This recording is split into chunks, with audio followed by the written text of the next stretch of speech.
Everyone, कैसे हैं आप लोग। आशा करती हूँ अच्छे होंगे, स्वस्थ होंगे और अपनी तैयारी अच्छे से जारी रख रहे होंगे। दोस्तों, कल हमने ज्योग्राफी में पहली वाली वीडियो में हमने क्या किया था, ज्योग्राफी में जो था ट्रांस हिमालय के बारे में पढ़ा था। आज हम लोग बृहद हिमालय के बारे में पढ़ेंगे, ठीक है ना। तो बेहद महत्वपूर्ण जितने भी आपको इम्पॉर्टेंट नोट्स है दोस्तों, वो मैं आपको बता रही हूँ, ठीक है। इसके नोट्स बनाते जाइएगा आप लोग, ठीक है। बहुत काम आने वाले हैं क्योंकि आजकल परीक्षा में ऐसे ही क्वेश्चन पूछे जा रहे हैं, आपकी चाहे कोई सी भी परीक्षा हो, है ना। तो चलिए आज बृहद हिमालय के बारे में जान लेते हैं। बृहद हिमालय क्या है। बृहद हिमालय जो है दोस्तों, देखिए कल हमने क्या क्या पढ़ा था। कल हमने उसके 4 पार्ट्स पढ़े थे, ठीक है। एक बार रिवीजन कर लेते हैं। देखिए जो भारत को 5 धरातलीय भागों में बांटा गया है। उत्तर का पर्वतीय क्षेत्र, उत्तर भारत का विशाल मैदान, प्रायद्वीपीय पठार, तटीय मैदान, भारतीय द्वीप, है ना। तो हम पर्वतीय क्षेत्र में पढ़ रहे हैं। उत्तर का पर्वतीय क्षेत्र है, उसमें भी हिमालय को 4 श्रेणियों में बांटा गया है। पहला ट्रांस हिमालय में बांटा गया है दोस्तों। इसके बाद दूसरा क्या है, बृहद हिमालय में। फिर तीसरा है लघु हिमालय। तो आज हम लोग कल हमने ट्रांस हिमालय किया था। ट्रांस हिमालय में हमने क्या क्या किया था, उसमें हमने देखिए ग्लेशियर पढ़े थे उसमें, और काराकोरम श्रेणी, कैलाश श्रेणी, ये सारी चीज़ें पढ़ी थी, ठीक है ना। और आज हम लोग बृहद हिमालय के बारे में पढ़ेंगे। बृहद हिमालय का जो है वो पढ़ने वाले हैं। तो बृहद हिमालय दोस्तों, बृहद हिमालय को आंतरिक हिमालय भी कहा जाता है। तो आप कंफ्यूज मत होइएगा, कहीं पे आपका क्वेश्चन आंतरिक हिमालय से दे देगा तो कहीं बृहद हिमालय से दे देगा, ठीक है ना। और इसे जो है महान, सर्वोच्च, हिमाद्री तथा मुख्य हिमालय भी कहा जाता है, ठीक है। इसे महान, सर्वोच्च, हिमाद्री या मुख्य हिमालय भी कहते हैं। तो आप लोग कंफ्यूज मत होइएगा दोस्तों, ये नोट बनाते हुए चलिए। और यह जो है हिमालय की सबसे ऊंची और दुर्गम क्या है, दुर्गम श्रेणी है। हिमालय की सबसे ऊंची और दुर्गम श्रेणी है, ठीक है। ये हिमालय की सबसे ऊंची और दुर्गम श्रेणी है और यह हमेशा ही हिमांशित रहती है, हिमांच्छादित रहती है, यानी कि हमेशा ही बर्फ़ से ढकी रहती है।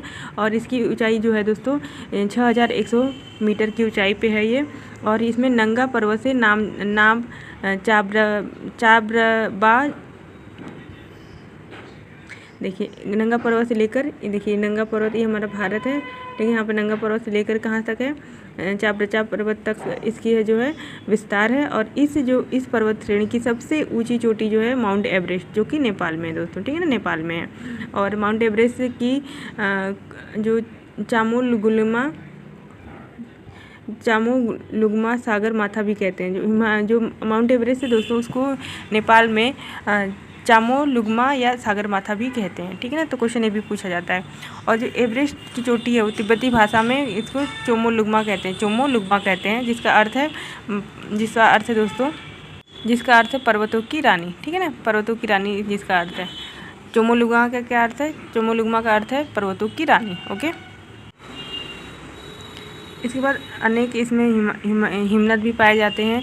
इसमें बृहद हिमालय में, जो बृहद हिमालय है उसमें बहुत हिमनद पाए जाते हैं, जैसे कि कुमाऊं हिमालय में जो है, कुमाऊं हिमालय में मिलम गंगोत्री, सिक्किम में जेमू हिमनद पाया जाता है। सामान्यतः हिमनद की जो लंबाई होती है 3 से 5 किलोमीटर होती है।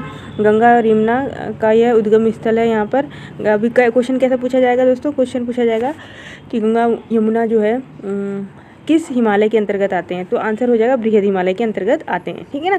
इसको ध्यान रखेंगे। इसके बाद पर्वत श्रेणी और अनेक दर्रे भी हैं, जैसे कि कश्मीर में जोजिला बुर्जिला जो दर्रा है दोस्तों, है ना। जोजिला क्वेश्चन आ सकता है कि जोजिला बुर्जिला दर्रा किस श्रेणी के अंदर आता है। तो आप लोग आंसर हो जाएगा बृहद हिमालय के अंतर्गत आता है, ठीक है ना। इसके बाद देखिए ये बृहद हिमालय की चोटियाँ, यहाँ से नंगा पर्वत है, फिर एक कामेट पर्वत, फिर नंदा है, नंदा देवी, ठीक है ना, जो उत्तराखंड में है। कामेट भी उत्तराखंड में है।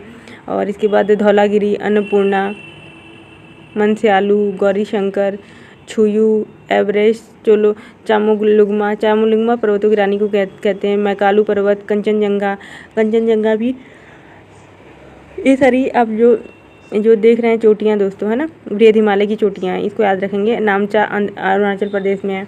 नंगा पर्वत, ये देखिए नंगा पर्वत यहाँ है, ठीक है। कामेट है, नंदा है। और जो इस बार नोट है कि कामेट पर्वत के पश्चिम में बंदरपूछ है।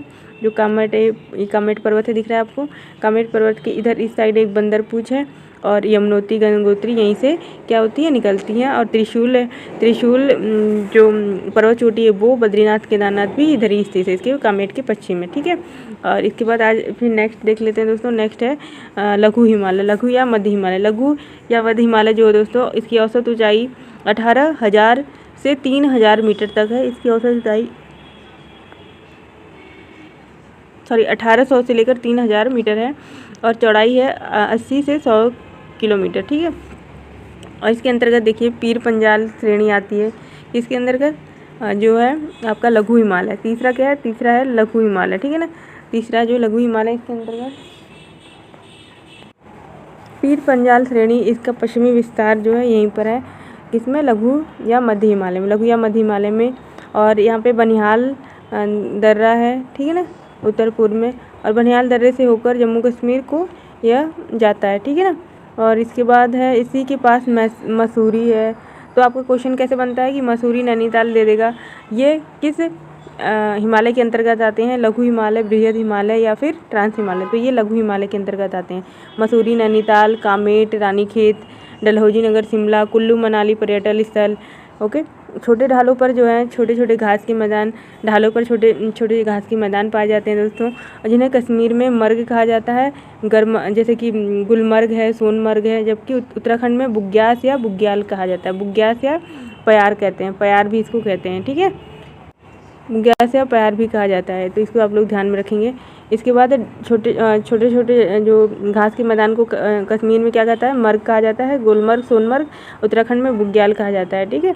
इसके बाद देख लेते हैं कि प्रमुख जो घाटियाँ हैं, कश्मीर घाटी, कुल्लू घाटी, कांगड़ा घाटी, काठमांडू घाटी, ये सब घाटियाँ जो है वो कहाँ पर है, ये आपकी लघु हिमालय के अंतर्गत आती हैं।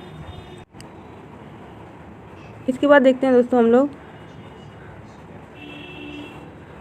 जो शिवालिक है, ठीक है, जो शिवालिक हिमालय है। शिवालिक हिमालय में क्या क्या आता है, तो इसमें आप नोट्स बनाते हुए चलेंगे। इसे उप हिमालय या बाह्य हिमालय या नवीन हिमालय पदस्थली कहा जाता है। जो शिवालिक हिमालय है, इसके पूर्व में इसकी चौड़ाई 15 किलोमीटर है और हिमालय और पंजाब में चौड़ाई 50 किलोमीटर है। किसकी, शिवालिक के हिमालय में पूर्व में क्या है, 15 किलोमीटर, और जो पंजाब में इसकी चौड़ाई कितनी हो जाती है, 50 किलोमीटर। जो शिवालिक हिमालय है, अरुणाचल में डाफला, अबोर, मिरी, मिसमी पहाड़ियों के नाम से जाना जाता है शिवालिक हिमालय जो है। तो क्वेश्चन ऐसे पूछा जाएगा दोस्तों कि डाफला, मिरी या फिर अबीर, मिसमी जो घाटियां हैं या जो भी पहाड़ है ना, वो किस हिमालय के अंतर्गत आते हैं। तो आपका आंसर हो जाएगा शिवालिक हिमालय। शिवालिक हिमालय के अंतर्गत आता है, ठीक है।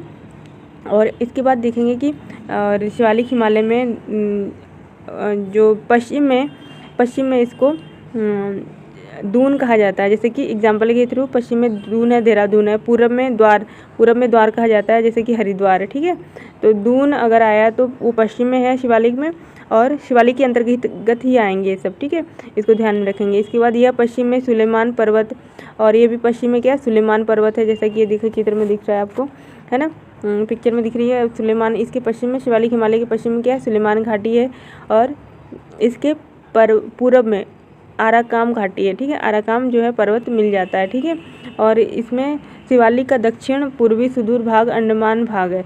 अंडमान यानी कि इसका दक्षिण पूर्व जो है वो अंडमान भाग है, ठीक है ना। अंडमान का जो है वो है। और ये थी दोस्तों, ये थे शिवालिक हिमालय। आपका इसमें क्लियर हो गया, ट्रांस हिमालय, लघु मध्य हिमालय और बृहद हिमालय, शिवालिक हिमालय, ठीक है। आशा करती हूँ दोस्तों कि आपका जो हिमालय से रिलेटेड जितने भी आपके प्रश्न बनेंगे इन्हीं में से आएंगे। और आपको वीडियो अच्छी लगी हो, और वीडियो अच्छी लगी हो तो please like, share and subscribe कर दीजिएगा दोस्तों, ठीक है। और इसके बाद हम लोग पढ़ेंगे इसी के अंतर्गत सारा ज्योग्राफी कंप्लीट करने वाले हैं। जो खान सर का नोट्स हमें दिया गया है उसके थ्रू ही हम लोग क्या करेंगे, सारे जो आपके ज्योग्राफी के नोट्स हैं दोस्तों वो मैं कवर करा दूँगी। ओके, चलिए मिलते हैं नेक्स्ट सेशन में और इस ज्योग्राफी को कंप्लीट करते हैं, ठीक है दोस्तों। आशा करती हूँ आपको ये वीडियो अच्छी लगी हो।